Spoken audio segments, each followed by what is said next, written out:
Now that we know how to create automated cloud flows, now let's create an instant cloud flow. This will allow us to create flows that are triggered with an action. So previously we had flows that were triggered automatically when something happens. Now we're going to create flows that we are going to click on something, on a button on a web page, or maybe a button on our mobile device, or on a button on Power Automate, or a button on Teams, and so forth. So these are flows that we want to control by triggering them with an action, with a click usually. And let's build a process that is going to manually write to an Excel sheet a list of the newest tweets that were tweeted regarding a hashtag. Let's create a meaningful name like always, and let's create this process. Now we see that the process is a little bit different than the initially the automated flows. So here we have as our initial trigger, or what starts our process, we have a manually triggered flow. Now I can add different inputs to this. I can add text inputs. So maybe I wanted to submit as an input a name or an email or a hashtag. So let's, in this case, let's select the input field and let's type in the input, which is going to be RPA. So that is going to be our input. Now, when our process starts, it's always going to ask us to input the input field before our process can work. All right, so this is going to be the start of our process. Now, the next thing that we have to do is we have to search for Twitter posts. So let's add a connector. Let's add the Twitter connector. Let's click on it and let's see all of the different actions that we have below it.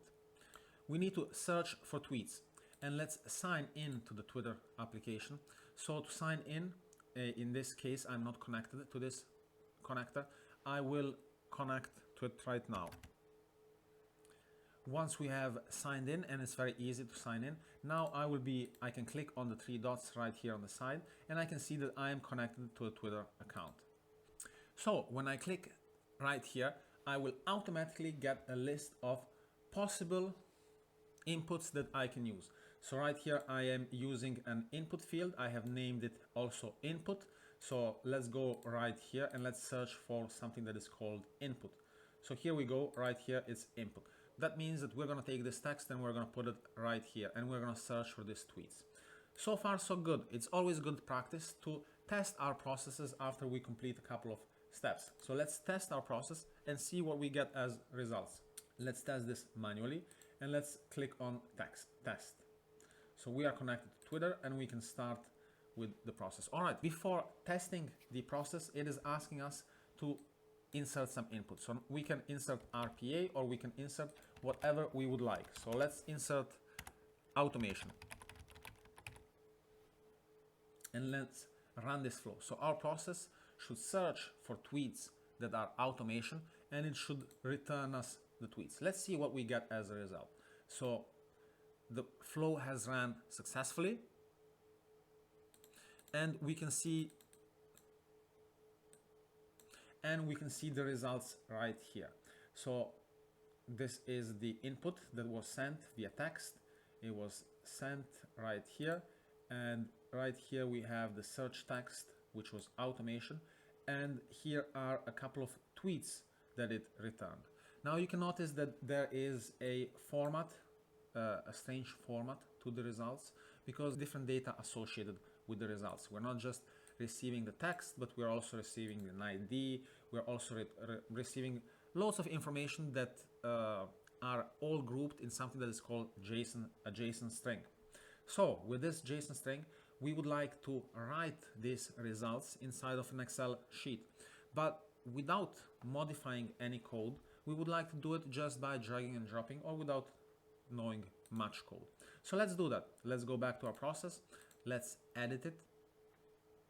And now that we have extracted all of the tweets, and we're going to extract only 20 tweets, we can further customize it and extract as many as we want. Now what we want to do is we want to write an Excel sheet or a Google Drive sheet. So what we need to do is let's search for sheets. And we have the connector sheets. The connector sheets has all of these different actions inside. It has get rows, insert row, delete row, get sheets, and update row. So we will have to insert a new row for each tweet that we collect right here. Before doing that, let's create a Google Sheet document where we're going to be saving our tweets. Now that we have created our sheet tweet, we can put in a column. We can name this column tweet. We can also add a user who tweeted this, and we can call this miscellaneous 1, miscellaneous 2, and miscellaneous 3. So we can put some other information in these columns. All right, now let's go back to flow and let's complete this process. So we need to insert a row. And when I click on insert row, I will have to log into my Google Sheets. And now when that is selected, I can select automatically. I'm connected now to Google Sheets. I'm connected to Google Drive, and I can see all of the different folders where I can select files. So I've selected the tweet file. I will pick the first worksheet and I will insert the rows. Now automatically I'm going to get a column names out of my Excel sheet, and this will automatically be put so that I can insert automatically whatever information from the tweets automatically into these cells. So let's see how that would work. So here I have the tweet, and I would click here, and dynamically I will see in the right side. Let me disappear from the screen for a second.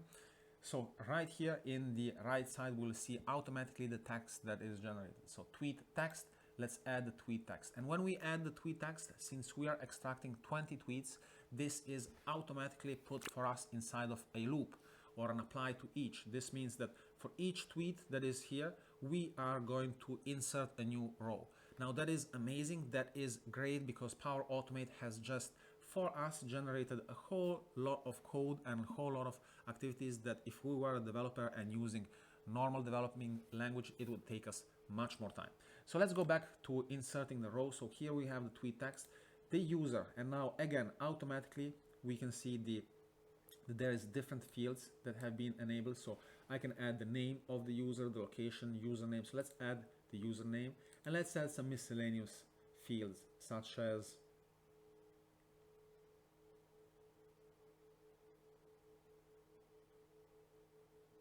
there is really a lot of information. So let's see if there is a lot of retweet on this, and let's also see if we can get the number of likes on this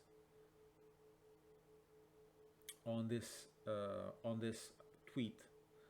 So let's search for something that says, well, let's get the friends count, and let's just get one more piece of information that will just use it as a description and see what we get. All right, now theoretically we should extract. When we click on this process, we should search for whatever we put here inside of the input.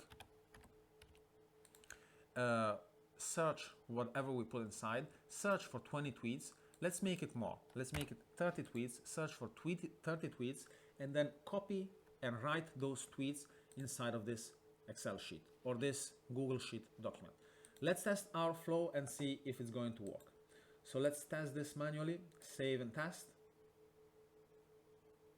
And we are going to be searching again for automation. Now, before every flow runs, we have a little dialog that tells us that these two are the connectors that we're going to be using. Why? Because usually these do a lot of action, so it's always good to make sure that all of the connectors are working properly. So let's write down automation, and let's run this flow and see all the tweets that we find. All right, we are already getting some tweets. The Google Sheet document is getting populated. We are writing information already in here. And these are our 30 tweets. So in a couple of minutes, we were able to create a robot that queries Twitter. It searches for a specific tweet that we want, and it writes an Excel sheet or a Google Sheet with all of that information. Now let's go back to our process. Let's click done. And now for my flows, let's say we wanted to trigger this process, get Twitter hashtags. Now if I click run, I will not run the process automatically. I will have to input an input that I want to write. So let's say I don't want to search for automation anymore. I want to search for a.ai. So let's run this flow again and see what happens. So we are running the flow, and we can see that new tweets are added to our sheet. So we have collected the first 30 sheets that were from RPA, and now the following ones are from AI. Let's make this process a little bit better, and let's add in one more column, and in this one additional column we can change and know which word we are searching for.